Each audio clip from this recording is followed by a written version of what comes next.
Welcome to the Swords and Sports Podcast, one man's journey to read 52 fantasy books in 52 weeks and create 52 podcasts documenting the experience. I'm your host, Mike Mogues, and this week I'm joined by award-winning author Nicholas Lietzau to talk about his book, Dreams of the Dying, which is book one of the Enderal series. Does Enderal sound familiar? It should, because it's an extremely successful game or a mod of Skyrim that has millions of downloads. I might be exaggerating the numbers, but it's close, and has won all types of awards that he has been heavily involved with. So if that name sounds familiar, you're probably a fucking dork. No, I'm kidding. But I'm super excited to have him on the podcast. He is, of course, joining me as part of Self-Published Fantasy Month. It is week 3 of it, or 4 of it. I don't know. It's one of the weeks. But it has been an incredible time, and I've been so excited to keep bringing out all this self-published fantasy stuff and promoting incredible authors. Go check out the website, selfpublishedfantasymonth.com, and you could check out all the cool stuff they have going on there. They've got a daily writing prompt, tons of written interviews. I believe friend of the program, Crystal Matar, just had her written interview on there, guest posts, and some other shit you could go figure out for yourself, because I didn't write it in the copy for this episode. I hate doing this, but the self-promo, please watch this on YouTube, listen to it on your listening platforms, download it, delete it, download it again, and if I hit 1 million downloads, Brandon Sanderson said he will sign my forehead. I think everybody wants to see that, so let's make it happen. All the details about upcoming episodes, including stuff you don't want, but stuff you do want, is possibly there as well. Follow Swords and Sports on Instagram for clips of the show, and follow Swords and Sports on Twitter for all the news about upcoming stuff. Let's get into these book details. The book is Dreams of the Dying. The author is Nicholas Lietzau, and if you are wondering, there was a little bit of connection problems that we were trying to solve, because make no mistake about it, he's a digital nomad and does not have a home. So he just keeps wandering from place to place, using his ability to maneuver the internet into keeping a career going in some way, shape, or form. And I am super impressed by it and a little jealous. I like what he's doing.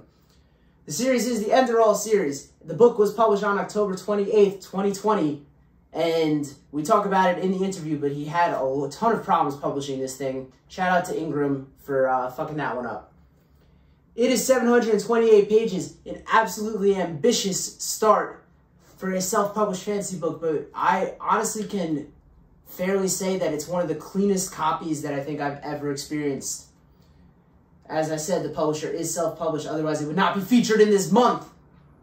It is the first book in the series, and for awards, it's the Independent Publisher Book Award for Best Sci-Fi Fantasy Horror, and he was a silver medalist in 2021. Congrats to him for that. And the Selfies Book Awards, U.S. nominee for Adult Fiction in 2021.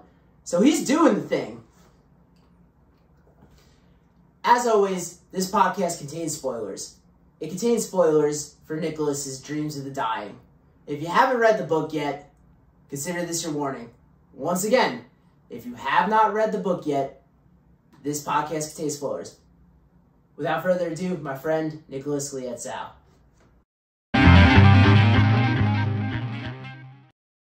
Stay more time. I think we're going to have fun here. Great.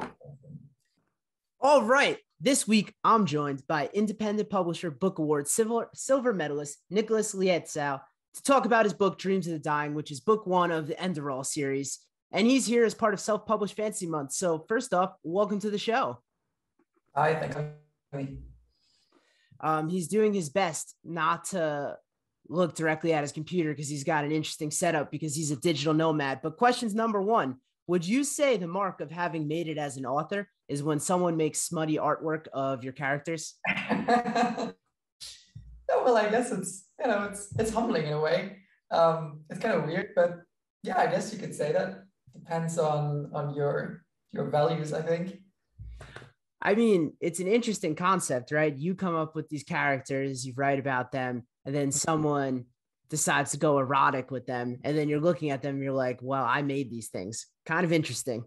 It's funny because I actually talked about this with a friend the other day. So there's like tons of just bar not safe for work fan fiction and fan art out there, like tons of it, and very explicit. And so I'm kind of, I know some of these artists personally, like some of the artists, and I just said like it's just too awkward for me to look at, because it just kind of feels like, even though I'm obviously not my character, it just still feels they're part of me, if that makes sense. So it feels very weird. It feels like reading pornography about yourself. So yeah, it's kind of weird. Sounds kind of hot. You wrote a blog on the 10 lessons of realistic world building and map making, and this had some fantastic points in it. But I feel like you were missing a major point. How important is it to be, good at drawing? Well, I guess it's very important, I think. But I mean, most authors aren't good artists, so it's still important that they have the knowledge to kind of design a realistic world, and then they can pass the map making to the artist. I mean, you're not one who shies away from hiring professionals. On the list of professionals involved in this book, I'm looking at a cartographer, a linguist, a zoologist, a fighting expert, and like, where the fuck are you finding these people? Well, I think for the first book, a lot of them were actually acquaintances and friends, and I just kind of, figured, okay, why not, cooperate? But for the most part, Reddit is incredibly helpful. Like, what I found is that if you go to like a niche Reddit, like the zoology Reddit with, which doesn't tend to be very popular, doesn't tend to get a lot of traffic, and then you just write, okay, I'm a professional writer, and you have certain credentials, then people are incredibly helpful. And in a way, it surprises me that so few authors seem to do this. I mean, I don't know, obviously, but it seems like such a no-brainer to me to, read to experts in the field to like make your world more immersive. But I don't know. Many people don't seem to know where to find these experts, just like where you ask. But it's actually pretty easy. Just Reddit, the internet. Yeah. Well, I mean, I guess the biggest roadblock to that would be people not wanting to put themselves out there without anything to show for it. If you're a first-time author, like you're you have accomplishments outside of writing that involve creative endeavors. I imagine most people are just like, I'm just like, what if they don't want to help me because they don't think I'm a good enough author or whatever? I imagine like it's a self-confidence thing. Yeah, that's true. Actually, that's true. Yeah, I think, you see, I kind of do understand why some experts, for example, they are a lot more willing to help you out if you have credentials, not because they don't trust in your project or because they're like elitist or anything. It's more like a lot of stuff just doesn't get done. So in my experience, I mean, I don't know if you know this, but the video game I made, Enderal, was non-commercial and pro bono, and I think we cooperated with like 100 different actors to realize it. And a lot of these actors were like big name actors. Like we worked with the German voice actress for Kirsten Stewart, or like Antonio Banderas or Kevin Spacey. And what I just found is that it's just mostly about, they just want to know that whatever work they put into your project at least sees the light of day. So you're right, like that might be an issue. Like if this is your debut and you don't have anything to show yet, then it might be difficult to convince people. That's true. Also, people need to have bigger balls when it comes to believing in themselves. That's my advice based on nothing. Yeah, that's true. Yeah, absolutely. Like that's,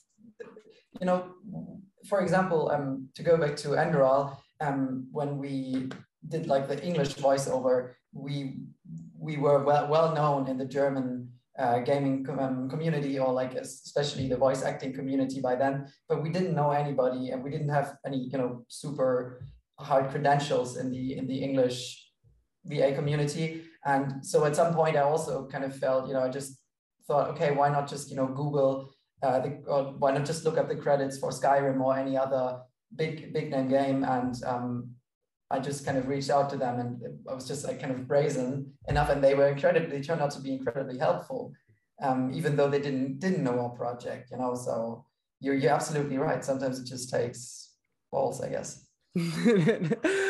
What is the weird, like, what is the most niche, bizarre expert that you had to consult with? Oh man. Because like linguist is fine, but zoologist is starting to get a little weird. Yeah, well, I would say probably the zoologist, I think. I mean, I talked to some people, but that's like, you know, veterans and all that, but that's not very niche. Like it's, if you're dealing like with PTSD and all that, you should really talk to people who have like military PTSD. But I think the zoologist, that would be the zoologist. We had some discussions about, you know, incredibly niche stuff, and but yeah, I still feel like it just really shows, like, even if you don't get to show off everything, all your research in your novel, it just kind of shows between the lines, so that makes sense.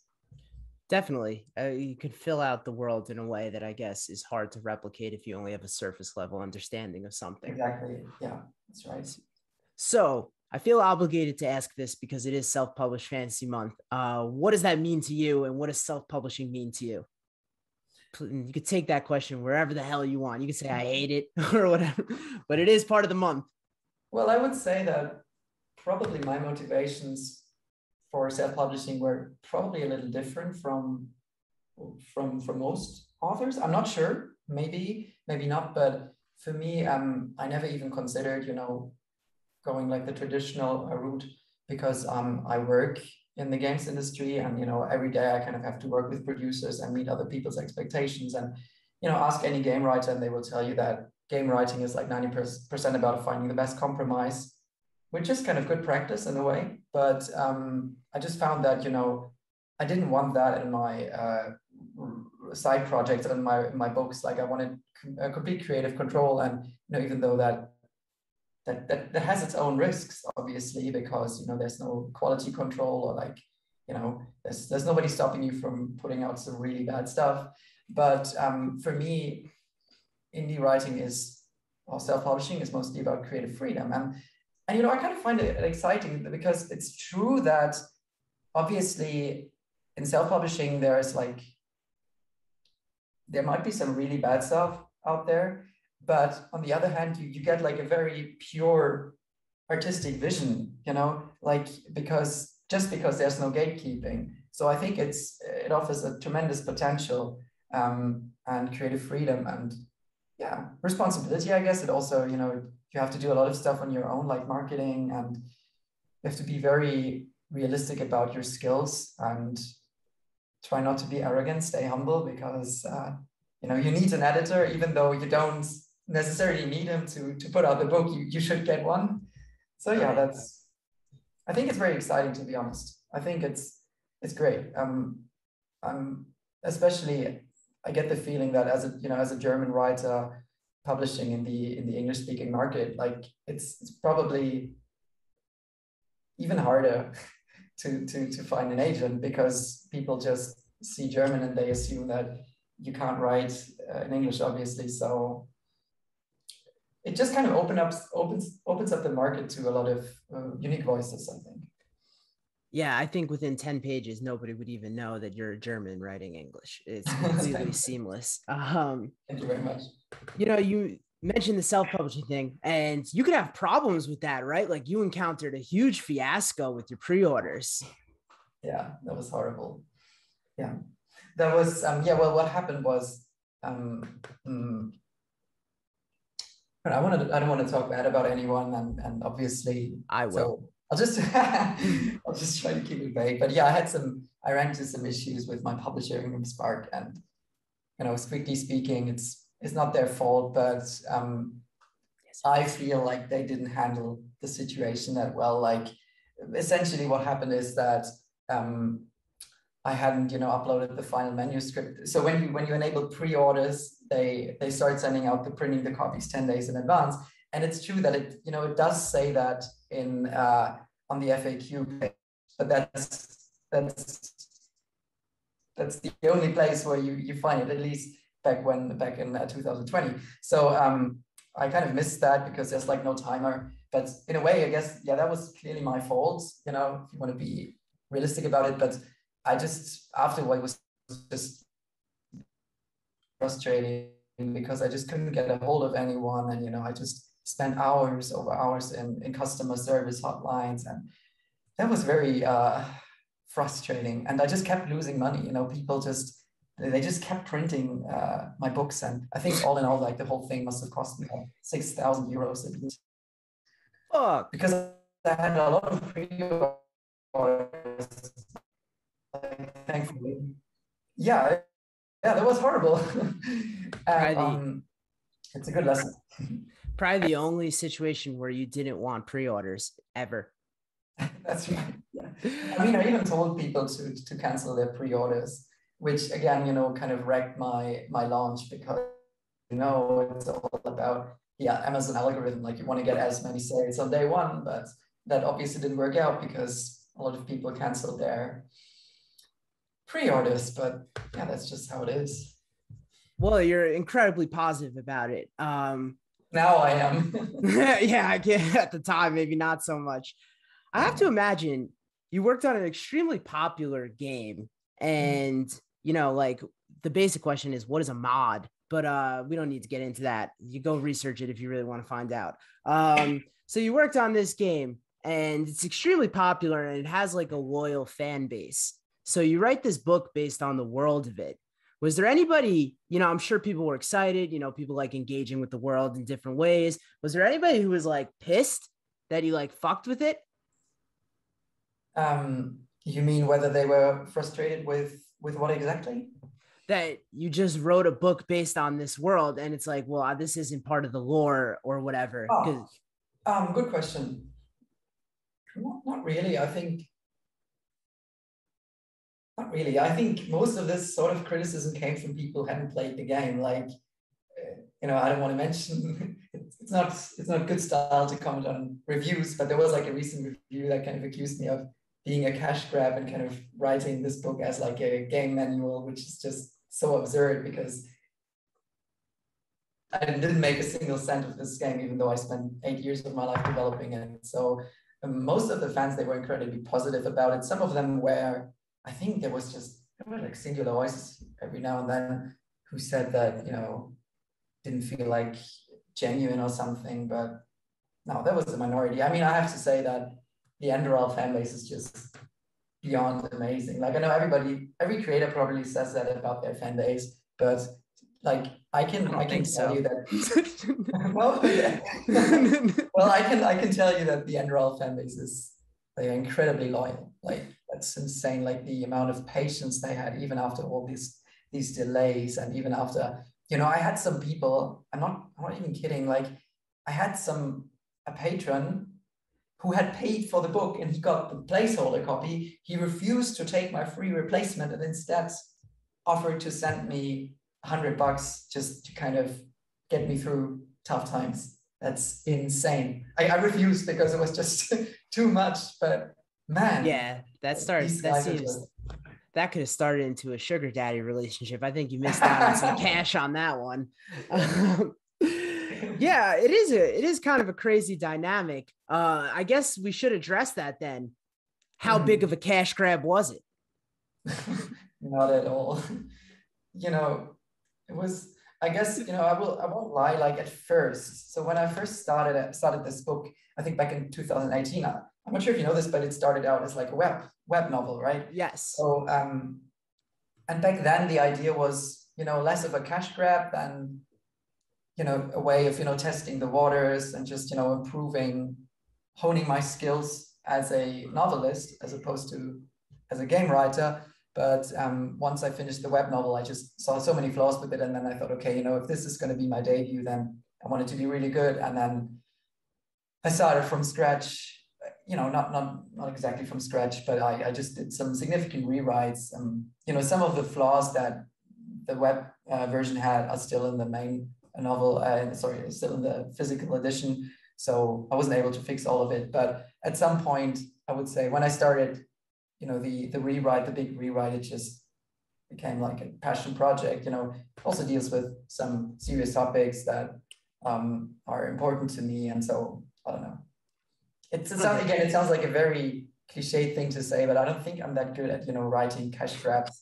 Like the thing is, especially, as a game writer, I have written some projects which, I wasn't thoroughly invested in, and it just really shows in the quality. I just can't, invest the same effort and the same amount of time into a project which I, don't fully support or don't feel passionate about. So yeah, I mean, I don't know how anybody could accuse you of that, but it's the internet. People accuse you of anything. It would have been sweet if you just tried to make a cash grab. Did anybody accuse Charles Dickens of a cash grab when he combined all his serial books?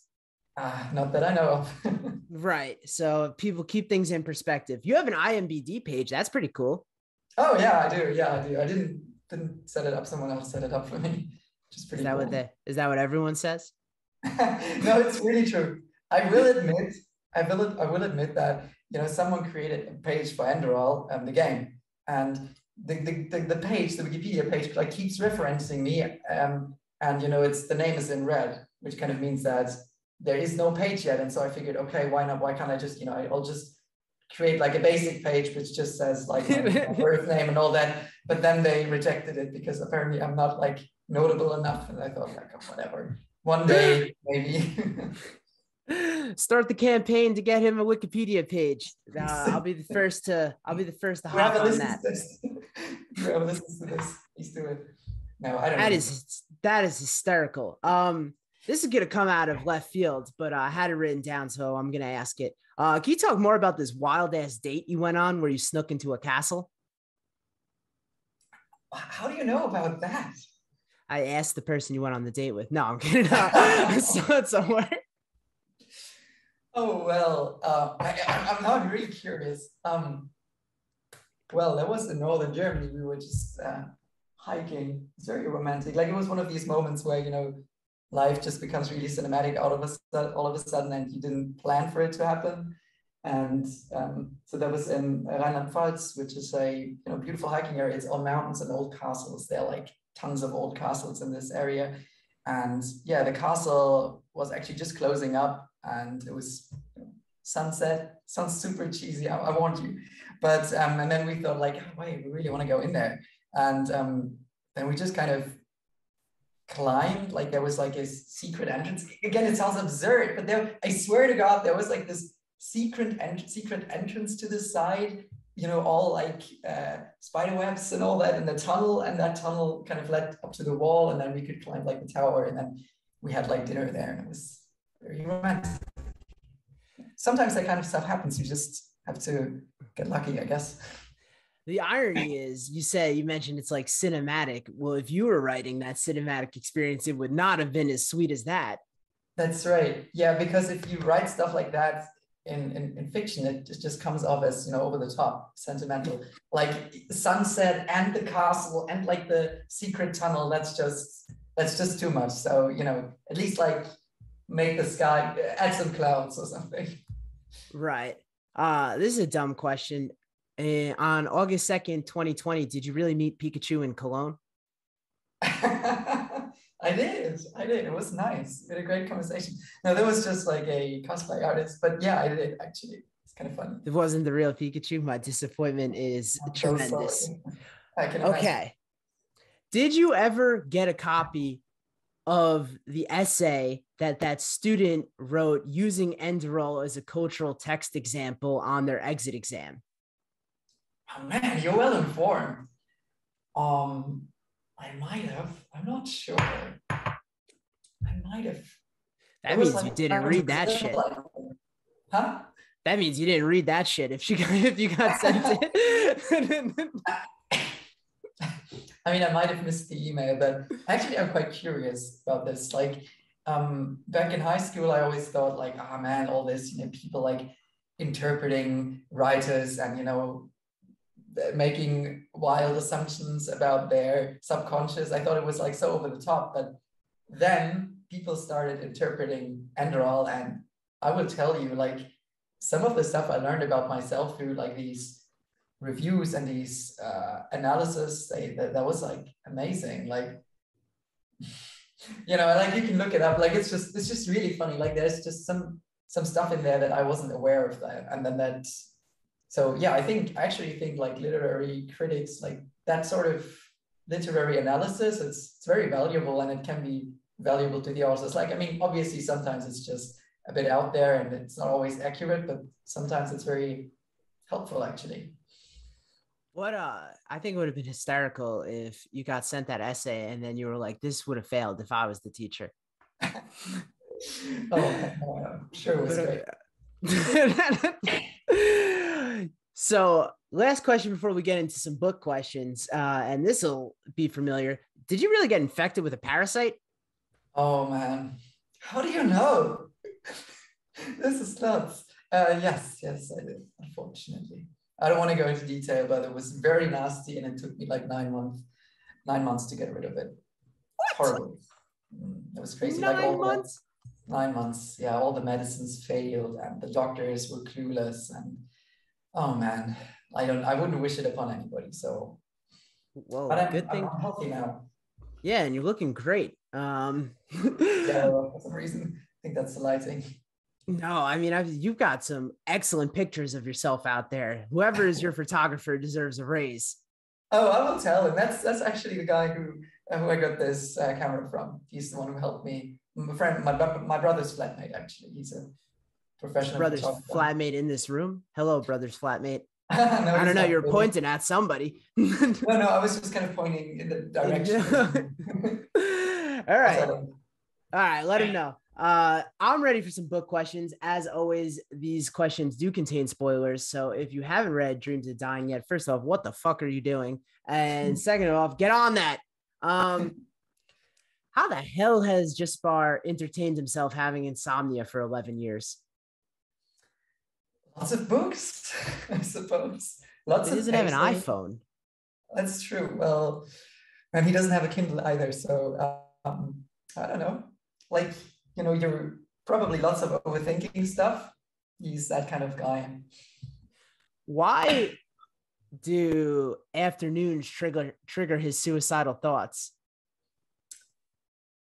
Well, I would say that like the afternoon is like this kind of limbo area of the day, like this time period. In the mornings, you're usually still full of, good intentions and and in the evenings you are like, okay, now the day is over, but tomorrow's going to be better. And the afternoons are always like, it just kind of drag on forever. It sounds very depressing right now, but I guess that's how it is. And I think lots of people who struggle with mental illness feel like this. I don't know, at least I did back when I was still not in a good place.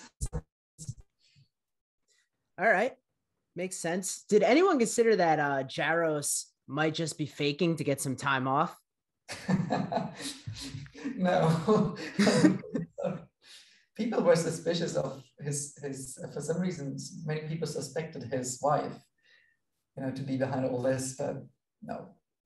I kind of had her as the dead ringer for It's Always the Wife, but in this case, it was not. But it's just a saying here. I don't know if it's a saying over there. I like this idea of him faking it, and when everybody leaves the room, he just goes about his day. That would have been a nice close for sure. That was supposed to last longer, the meanest epitaph you could ever put on someone's gravestone? Yeah, I think so. But it's also pretty unfunny. I mean, if that's how I go out, that would be a brutal thing to have on my gravestone. They'd be like, yeah, that's the one minute man. It's good, right? It doesn't always need to be depressing. It can be funny. So has anyone used necromancy to make themselves look older so they wouldn't get carded at a bar? It's a very good question. I have to do some research about that. All right. Keep me updated. Has I'm gonna butcher his name. Kawu? How do you say it? Kawu. That was pretty close. That was not close. Kawu. Has Kawu ever considered that it's not just his resonance that makes people uneasy around him? He's just unlikable. I'm pretty sure he thought that for a long time. Yeah. Like at some point you could blame the psychic, mystical, dimensionalist powers, or at some point you could look in the mirror and say, it might just be me, man. I'm pretty sure he asked him so that, yeah. You mean, poor Kavu. I don't know if you've listened to this podcast. It is not a positive. The death by honey thing, not so sweet, is it? No.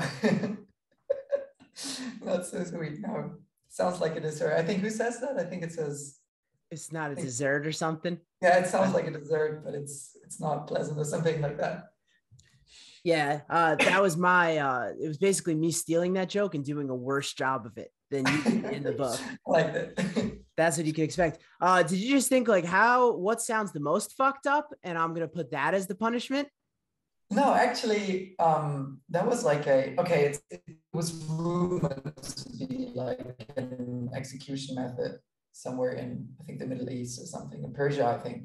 So it actually exists. Okay, so it's not verified. So some historians say it's made up, but they're like singular sources who describe like this method of punishment. And I thought it was pretty cool because, insects are a recurring theme and swamps. So it just kind of felt like kind of poetic for a capital punishment in this setting. I envisioned you eating some like honey bunches of oats and being like, "Ooh, what can I do with honey that's a killer?" Right? Yeah, that's what it was. I love that. This is less of a question and more of a statement. I love that Jaros, his big revelation at the end of all this is he shouldn't be killed because he's the best option. Yeah, well, I mean, I guess you could argue that he has a point. I've had some fans, some readers, actually get into fights over this, like, heated debates. Some people just figured that it was incredibly unfair to let Jaros go, and Lycia should have killed him. But I think he has a good point. I think at some point he says that there's a reason the saints and the philanthropists of this world aren't running the game, and I think that's why anti-heroes are so charismatic, is because they've up to the challenge. They know the game, and they know how the bad guys play it, and then they just use the same methods but with a different goal. And so I think you could argue that he has a point. He is quite skilled. I would argue he's the hero of the story. You would? Okay. I think he's yeah, go ahead. A broke person can't help anybody. True. Yeah. True. Yeah, he's very popular. That's like a funny thing about my books or my stories in general, that usually the characters that I don't try to write anybody to be likable, but as a rule of thumb, like, it helps to have like a relatable person in the cast. But the most popular characters in my stories were always, or tend to be, the more controversial ones. So, for example, in the game, there's like this. He's just he's essentially a murderer, like on a revenge quest, and he has like complex PTSD, and he's I didn't write him to be likable, and at some point you can even try to romance him, and you just you try to flirt with him, and he just like, this is after he tells you about his dead brother or something, and it just says like, well, did you really fucking think that this is the right time to flirt with me? And he just gets really pissed off, and the irony is like he does treat you quite badly, but he's incredibly popular. Like I think he's second to Jaspar. He's second only to Jaspar in the game. Like, he's just so popular for like fan fiction and all that. So, and I think I experienced something similar with Unai, that I didn't write him to be likable, and he was never intended to be a hero of sorts, but people just kind of felt, some people, not all of course, but some people just kind of felt mesmerized by him, and I find that very interesting. I think sometimes it's really good to not care so much about what people think, and just a bit of a truism, but I think it's I don't think what I got out of that is there's no bigger aphrodisiac than talking about your dead sibling. So do more of that. Yeah, right, if you're having trouble on Tinder, do more of that. I'm not sure I'm going to take that advice, but thank you. Don't take any advice from this show.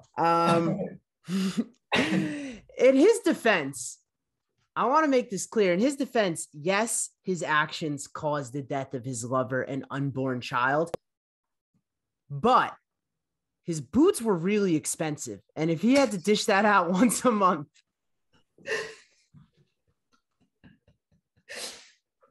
Yeah, you're right. What can I say? Priorities. I mean, these are no fucking Skechers. Like these are nice shoes. Probably like crocodile, alligator leather or something. Then who knows what that goes for on the open market?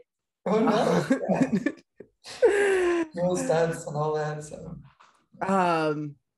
the Lightborn, they just dipped, right? Yeah, I see it. They just dipped, right? That's like when you're playing like remember those games like Sim City, and it's just not going well, and you just quit.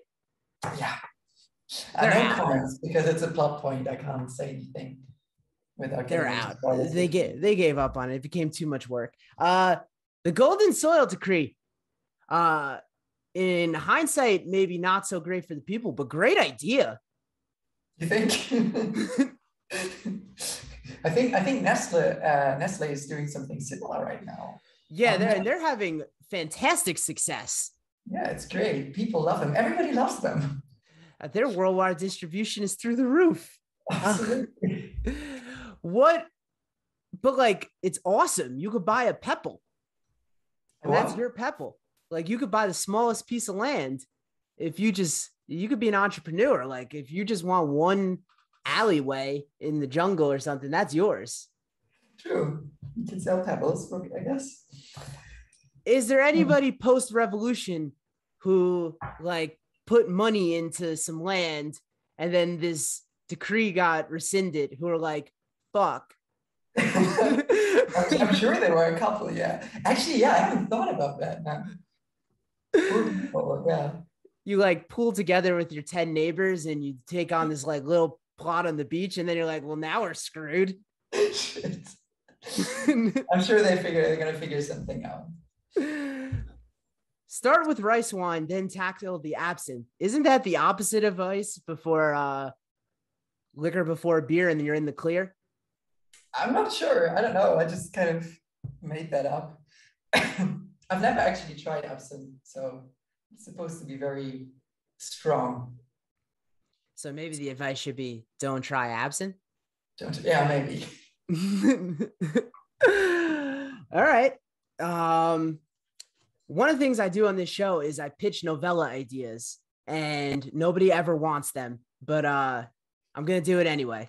Are you ready for this? Go ahead. Hit me. It's called The Baker and the Biomancer. So one day this pastry chef, he spots this pretty doctor over at the clinic, and he just doesn't know how to get to talk to her. So he pulls the ultimate move, and he falls on top of his pastry brush, and the brush inserts into his anus. Where did you get that from? And he goes to the clinic, and she laughs at him and fixes it, and he makes a lie that he fell on it. And a few months later, still having made no headway on talking to her, he does it again. It's a rom-com. I watch it. I read it. So it's hilarious, actually. This, of course, is based on the funniest bar story at the end of the book. All right. Well, I'm going to say that was a success. Sure. Val Nix's plan for combating vaginal dryness. What is she planning on doing with this? Oh my God, I don't know. You see, I'm not an expert on vaginal dryness, so I didn't feel qualified to go into detail, you know. Probably your safest answer there. Sorry. Yeah, safe answer. Is she the only one who understands how awesome it is to be a dream walker? Yeah, I guess, right? I mean, she just has fun. Maybe Carl will come around. I mean, that guy is a stick in the mud. Like at some point you got to, especially post, rebirth. Oh, I have no emotions. Meanwhile, maybe he comes around. Maybe he just spend some time in Val Nix's dream. That dream was awesome. True. One of the goals of this podcast. I'm really enjoying this. This is so much fun. Seriously, this is different from anything I've ever done. Well, here comes the one serious question. One of the goals of this podcast is to show how fantasy today is breaking that traditional stereotypical view of what fantasy was. This kind of sword and sorcery, hedonistic man, white male dominated, slay the dragon and help the helpless princess, ridden by neckbeards who are playing actually games like Enderal in their basement, just littered with misogyny and veiled racism. What about your books breaks that traditional mold and brings fantasy, if not to a general audience, at least to a different type of audience? Oh, that's a good question. Well, I mean, I would argue that, there's some obvious, let's call them USPs. There's obviously the setting. It's a Polynesian inspired. I would say that, I kind of hate using this as a selling point because I just kind of feels disingenuous, but still, like, I just have to point out that there aren't that many, bisexual protagonists in fantasy fiction, or usually, the same-sex relationships are like kind of the sidekick. And so I guess that's that. But, honestly, I think what I hope, I found that people who did enjoy Dreams of the Dying, and it's very divisive, is that, they just kind of really enjoy this flawed protagonist, even though it can be really hard to read sometimes. And they really appreciate the theme and the subjects of mental health and trauma, and in a non-glamorizing way, or at least that's how I try to write it. You never know, but so I think that would be like the most obvious thing for me to point out. And yeah, great. Normally I follow up that very serious question with another goal of this podcast. This is the #1 podcast for talking about dicks in fantasy books. And you've got a few good references. Can I read out a couple of the good ones? Oh, go ahead. A man with a striking mustache promised Jespar a concoction that would grow his manhood to inconceivable dimensions. We call that the modern day Blue Chew. And yes, I am trying to acquire a sponsorship because let me tell you, this is not netting me the money I thought it would. Wake up, Edicoca. They're all fucking loons down south. And if it was our corpses out there right now, they would have cut off our cocks and tossed them to their fucking pigs. Oh, that's very dark. Chumming up with the Wakimo, who ain't never done nothing but hound us. You really think you're one of them, huh? Just because you speak all fancy and suck their golden cocks now. That's funny. I never thought I would have someone, read out like the mentions of male genitalia. This is why I am not succeeding on the podcast platforms. I got one more for you. An adventure, a dalliance, a distraction, like all the other women he has fucked over the past 2 decades, none of which have ever rivaled his feelings for his wife. Sus, yeah, right. He loves her and he always will, no matter how many pretty servant girls, overconfident seductresses, or a lonely noble women throw themselves at him, hoping to win a special place in his heart if only they suck his cock well enough. I love that line, to be honest. It's just such a in-character thing for him to say. And also probably true. They probably can. Keep trying, everybody. Would the Pale Twins be less murderous if they got a tan? Yeah, I don't know. Less intimidating, maybe. And less stylish. for sure. Yeah, I mean, well, listen, vitamin D does cause, you know, depression and stuff like that. Maybe that was what was leading. If they weren't so pale, then they'd be happier. Right. Yeah. It also causes like violent fantasies and psychopathy. So. Okay. Okay. You're calling out mine. How bad do your daddy issues have to be to envision your dad as a corpse that haunts your dreams for multiple years? Severe, I guess. I think that is everything I've got. I really appreciate you taking the time out for this. Where can people find you and where can people buy all your stuff? Yeah, you just, best ways just to head over to my website, nicholaslietzau.com. It's hard to spell. And then there are like links to Amazon, Goodreads, and so on and so forth. I also have an Instagram channel, which I don't post to as regularly as I would like to, but I'm trying. So yeah, Instagram, my website. It's all in there. It's all Goodreads, Facebook, it's all there.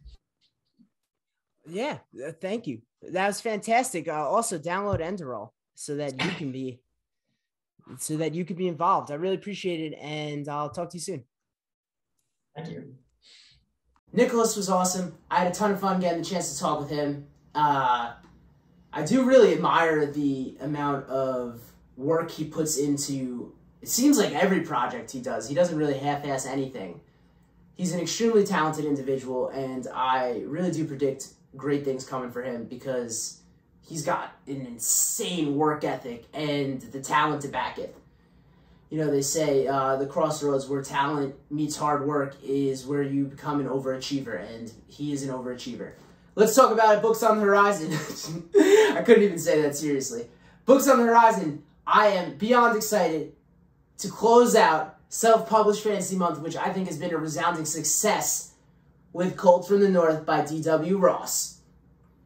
After that comes superstar, if not superstar, future superstar of the fantasy genre, Nick Martell, to talk about his absolutely stunning debut, The Kingdom of Liars.